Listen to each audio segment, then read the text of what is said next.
Welcome तो दोस्तों, क्या हाल चाल है। उम्मीद है कि आप सब ठीक ठाक होंगे और एंजॉय कर रहे होंगे। जैसा कि आपको पता है कि हमने सेकेंड ईयर की सीरीज़ शुरू की हुई। सेकेंड ईयर बायोलॉजी का ये दूसरा लेक्चर है, जिसमें कल हमने पढ़ा था होम्योस्टेसिस। देखिए, मैं उतना उतना पढ़ा रहा हूँ आपको जितना बोर्ड के लिहाज से इम्पोर्टेंट होता है। ज़्यादा डिटेल में जाने की हमें ज़रूरत नहीं है, ठीक है। जब आप एप्टीट्यूड टेस्ट देंगे तब मैं आपको, ठीक है, उसकी भी मैं वीडियो बनाऊँगा आहिस्ता आहिस्ता करके, तो तब आपको डिटेल की ज़रूरत होती है। अभी मैं उतना पढ़ा रहा हूँ जितना आपने लिखना होता है। बोर्ड में आपके नंबर आ जाते हैं फुल बटा फुल, और आपको पता चल जाए कौन सा शॉर्ट क्वेश्चंस होता है और कौन सा लॉन्ग क्वेश्चन होता है और कौन सा जो है वो बोर्ड के लिहाज से इम्पोर्टेंट क्वेश्चन भी होता है।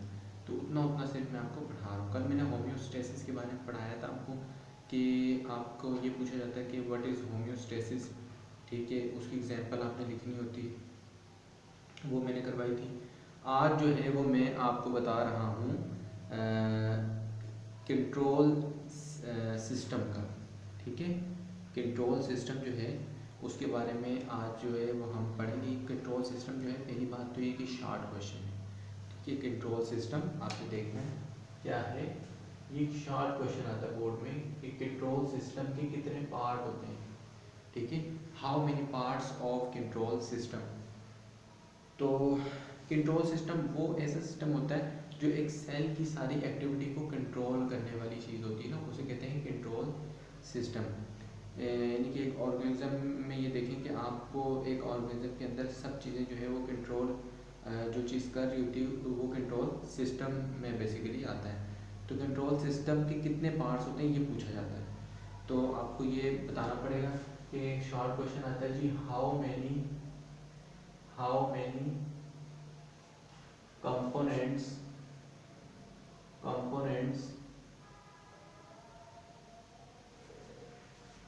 how many components of control system। एक कंट्रोल सिस्टम है, उसके कितने कंपोनेंट होते हैं। तो आपने याद रखना है उसके 3 कंपोनेंट होते हैं। आपकी टेक्स्ट बुक के अंदर भी लिखा हुआ है और यहाँ पर मैं एलिब्रेट कर रहा हूँ। पहला कंपोनेंट कौन सा होता है। पहला कंपोनेंट उसका होता है आपके पास रिसेप्टर, ठीक है, रिसेप्टर। दूसरा कंपोनेंट आपके पास होता है कंट्रोल सेंटर।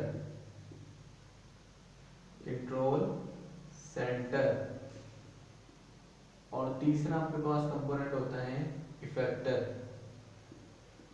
ये 3 कंपोनेंट के बारे में आपसे पूछा जाता है, आपने इसी तरीके से लिखना होता है, ठीक है। और पूछेंगे कि how many components of control system. आपने कहना जी 3 कंपोनेंट्स होते हैं, it has 3 components, receptor, control centre and effector, ठीक है। यहाँ पर आपको 2 नंबर मिल जाते हैं, ठीक है। और इस तरीके से सवाल आता है ये वाला। तो बेसिकली हम थोड़ा देख लेते हैं। देखिए, रिसेप्टर कहते हैं ऐसे सेल, ऐसी चीज़ को बोलते हैं जो चीज़ को रिसेप्टर रिसीव करता है। कोई स्टिमुलस मिलता है तो उसको रिसीव करने वाली चीज़ को हम रिसेप्टर कहते हैं, ठीक है। जैसे कि अगर ये एक सेल है, सही, ये एक एक आप देख लें, ये ऑर्गेनिज्म ले लें, ठीक है, कोई भी, इसके अंदर डिफरेंट सेल्स हैं, ठीक है। अब रिसेप्टर्स किसे कहेंगे हम। रिसेप्टर उसे कहते हैं हम जो मैसेज रिसीव करें। यानी कि अगर ये एक रिसेप्टर होगा इस साइड पे तो ये मैसेज रिसीव करेगा। ये अगर रिसेप्टर होगा तो ये स्टिमुलाई, जो स्टिमुलस होता है, जो मैसेज होता है जो इन्वायरमेंट से आता है वो रिसीव करते हैं। उसके बाद ये जो कंट्रोल सेंटर होता है वो क्या होता है, वो उस मैसेज को इंटरप्रेट करता है, पढ़ता है, देखता है। फिर उसके बाद उसको इफेक्टर जो है वो उसका इफेक्ट देता है, असर देता है। यानी कि वो फिर जो कंट्रोल सिस्टम उसको हिदायत भेजता है, मैसेज भेजता है, वो उसके मुताबिक काम करता है। तो ये इस तरीके से आपने कंट्रोल सिस्टम है और ये इसके 3 कंपोनेंट्स है। तो ये शॉर्ट क्वेश्चन याद रखना आपने, ठीक हो गया। तो ये आ गया आपके पास कंट्रोल सिस्टम। उसके बाद ना आप देखें पेज नंबर 3 में, पेज नंबर 3 खोलें, उसमें लिखा हुआ है balance of water and solutes in the body, ठीक है। पेज नंबर 3 में जो हेडिंग बनी हुई वो हेडिंग लिखे जरा, balance of water, balance of water solutes in the body and solutes in the body, in the body। तो इस ये एक पैराग्राफ लिखा है, ये एक हेडिंग है, ठीक है, और इसके नीचे पैराग्राफ लिखा हुआ है ना, इसके नीचे आप देखें जरा, ये एक हेडिंग है balance of water and solutes in the body. इसके नीचे जो पैराग्राफ लिखा हुआ है उस पैराग्राफ में शॉर्ट क्वेश्चंस आते हैं, ये पैराग्राफ लॉन्ग क्वेश्चन के लिहाज से नहीं आता, यानी कि इस पैराग्राफ को आपने याद करना है एज एन एमसीक्यू, यानी कि एमसीक्यू बोर्ड में इसमें से आ सकता है, और शॉर्ट क्वेश्चन सही। इस पैराग्राफ को आपने याद करना है एज एन एमसीक्यू और plus short question, no long question, ठीक है। इसमें से कोई लॉन्ग क्वेश्चन अपीयर नहीं होगा एग्जाम के अंदर। ये पूरे का पूरा पैराग्राफ शॉर्ट क्वेश्चन के लिहाज से आपने याद कर लेना है जी। हम शॉर्ट क्वेश्चन देखते हैं इस पैराग्राफ में कि कौन कौन से शॉर्ट क्वेश्चन है। सबसे पहला तो शॉर्ट क्वेश्चन है व्हाट इज हाइपोटोनिक इन्वायरमेंट, सही है ना। पहला शॉर्ट क्वेश्चन मैं लिखता हूँ जो बोर्ड में आता है, वो है व्हाट इज हाइपोटोनिक इन्वायरमेंट, इस तरह आता है, ठीक है। तो इसकी आपने डेफिनेशन लिखनी होती है हाइपोटोनिक, या लिखा होता है डिफाइन हाइपोटोनिक एनवायरनमेंट। तो देखिए एनवायरनमेंट दो तरह के होते हैं, मैंने आपको कल भी एक इशारतन बात समझाई थी कि एनवायरनमेंट बेसिकली दो तरह के होते हैं। एक तो होता है बॉडी के अंदर, यानी कि एक जिस्म के अंदर होता है एनवायरनमेंट, और एक होता है जिस्म से बाहर।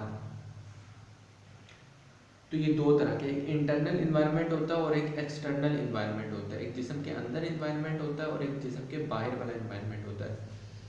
तो इस तरीके से आता है डिफाइन हाइपोटोनिक एनवायरनमेंट, या आता है व्हाट इज हाइपोटोनिक एनवायरनमेंट। तो आपने इसको डिफाइन करना होता है, या इस तरीके से ये सवाल आता है और इसका आपने जवाब देना होता है। तो इसका आंसर क्या है, देखिए हाइपो का मतलब यहाँ पर क्या है, और टॉनिक, ठीक है। टॉनिक का मतलब होता है कंसंट्रेशन, ठीक है, कंसंट्रेशन।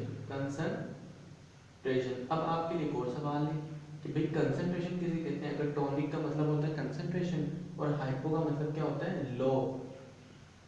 हाइपो का मतलब होता है लो मतलब कम, जैसे आपकी बैटरी में मोबाइल की लो हो जाती है, तो इस तरीके से लो का मतलब होता है कम हो जाना, ठीक है। लो प्राइस होगी मार्केट में फलां चीज़ की, लो हो जाना, ठीक है, वो वाला लो। तो लो और कंसंट्रेशन, यानी हाइपो का मतलब लो और टॉनिक का मतलब कंसंट्रेशन। अब किसकी कंसंट्रेशन लो है, इसको हम डिफाइन करते हैं। ये तो इसका लुबी मायने हो गया, सॉरी, ये इसका लुबी मायने क्या, लो कंसंट्रेशन। कंसंट्रेशन मतलब क्या है, किसी चीज़ की मिकदार। कंसंट्रेशन से मुराद है किसी चीज़ की मिकदार, ठीक है। केमिस्ट्री की टर्म में, यानी कि केमिस्ट्री है ना, इस केमिकल्स के बारे में अगर आप जान रहे हैं, चाहे वो बायोलॉजी में जान रहे हैं, केमिस्ट्री आ जाती है वहाँ पर। तो अगर केमिस्ट्री में मैं आपको बताऊँ तो ये जो केमिस्ट्री में अगर मैं आपको बताऊँ तो ये जो कंसंट्रेशन होती है वो ये होती है कि किसी चीज़ की मिकदार, यानी कि सॉल्यूट की सॉल्वेंट के अंदर मिकदार को कंसंट्रेशन कहते हैं, ठीक है। अब आप बोलेंगे सॉल्यूट और सॉल्वेंट क्या होते हैं, ठीक है। इसमें आपने नहीं पढ़ना, आपने ये देखना किसी चीज़ की मिकदार अगर ज़्यादा हो, जैसे NaCl हो, नमक हो, या किसी भी चीज़ की जो हल होने वाली चीज़ हो, ठीक है ना, हल होने वाली चीज़ हो, उसकी मिकदार ज़्यादा, तो उसके लिए हम यूज़ करते हैं कंसंट्रेशन। कंसंट्रेशन का मतलब होता है किसी चीज़ की मिकदार, ठीक है, किसी चीज़ की मिकदार को हम कहते हैं कंसंट्रेशन। तो हाइपोटोनिक लो कंसंट्रेशन। अब किस तरीके से इसको डिफाइन किया जाता है हाइपोटोनिक एनवायरनमेंट को, कि भाई ये बॉडी है ना, बॉडी, ये ऑर्गेनिज्म की बॉडी, ठीक है। आप सपोज करें ना, फर्ज करें, ऐसी तो नहीं होती बॉडी, ठीक है, डिफरेंट ऑर्गेनिज्म की डिफरेंट होती है। मैं फर्ज कर पा रहा हूँ कि इस तरीके से ये बॉडी है, क्योंकि समझाना है मैंने। तो ये बॉडी है ना, इस बॉडी के अंदर का जो इन्वायरमेंट है, ये वाला जो इन्वायरमेंट है, ये जो अंदर में लकीरें हमारी, ये इन्वायरमेंट जो है, अगर उसमें अगर अगर ये जो बाहर इन्वायरमेंट है, ये वाला बॉडी की जो बाहर इन्वायरमेंट है, ठीक है, ये वाला इन्वायरमेंट जो है उसमें सोल्यूट की कम कंसंट्रेशन हो, ठीक है, इसमें सोल्यूट जो होता है आपके पास, सोल्यूट से मुराद आप लेते हो साल्ट्स। साल्ट का मतलब क्या होता है, आयंस पर मुश्तमिल, जैसे NaCl, MgCl2, ठीक है, इस तरीके से AlCl3, ये जो साल्ट्स होते हैं ना, साल्ट्स आपके पास, इनकी मिकदार कम हो, कहाँ पर कम हो, बॉडी से बाहर, ये वाले इन्वायरमेंट है। एक्सटर्नल इन्वायरमेंट में अगर सॉल्यूट्स की मिकदार कम हो और उसमें जो आपके पास सॉल्वेंट हो, यानी कि पानी की मिकदार, ठीक है, जो बाहर वाटर हो, वाटर उसकी मिकदार ज़्यादा हो, किससे ज़्यादा हो, इससे ज़्यादा हो, यानी कि साल्ट जो है इनसे ज़्यादा हो, तो फिर ऐसे इन्वायरमेंट को कहते हैं हाइपोटोनिक इन्वायरमेंट, ठीक है, हाइपोटोनिक इन्वायरमेंट। तो मज़ीद समझाने की ज़रूरत नहीं, मुझे लगता है कि आपको समझ आ गई होगी। तो हम ज़रा आगे नेक्स्ट डेफिनेशन की तरफ बढ़ते हैं, हाइपरटोनिक, ठीक है। तो बोर्ड में क्या आता है सवाल, व्हाट इज हाइपरटोनिक इन्वायरमेंट। हमने अभी हाइपोटोनिक पढ़ा है, अभी हम हाइपरटोनिक पढ़ेंगे। तो हाइपरटोनिक देख लेते हैं जरा, यहाँ पर हम लिखते हैं व्हाट इज हाइपरटोनिक इन्वायरमेंट। तो हाइपरटोनिक इन्वायरमेंट, हाइपर का मतलब होता है हाई और टोनिक का मतलब होता है कंसंट्रेशन। किसकी कंसंट्रेशन, साल्ट्स की कंसंट्रेशन, ठीक है। ये आपके पास एक सेल है, ठीक है, या ऑर्गेनिज्म की बॉडी का सेल है, और यहाँ पर ये इसका इन्वायरमेंट है, एक्सटर्नल इन्वायरमेंट, और ये इसका इंटरनल इन्वायरमेंट। अगर इस एक्सटर्नल इन्वायरमेंट में वाटर जो है वो कम हो, किसके मुकाबले में, साल्ट्स के मुकाबले में, ठीक है, और साल्ट्स हो ज़्यादा किसके मुकाबले में, वाटर के मुकाबले में, यानी कि वाटर कम हो और साल्ट ज़्यादा हो, तो इस तरीके से ये जो इन्वायरमेंट होगा, इस इन्वायरमेंट का नाम क्या होगा, इस इन्वायरमेंट का नाम होगा हाइपरटोनिक, हाइपरटोनिक इन्वायरमेंट कहेंगे इसे, ठीक है।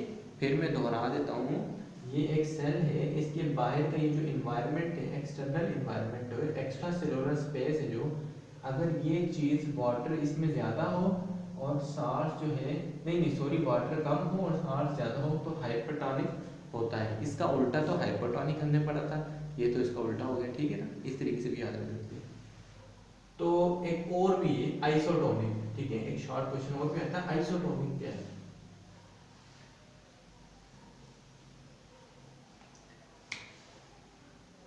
आइसोटोनिक, आइसो का मतलब होता है सेम,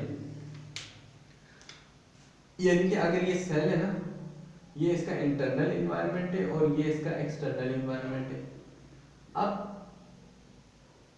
इधर जो आपके पास जो है वो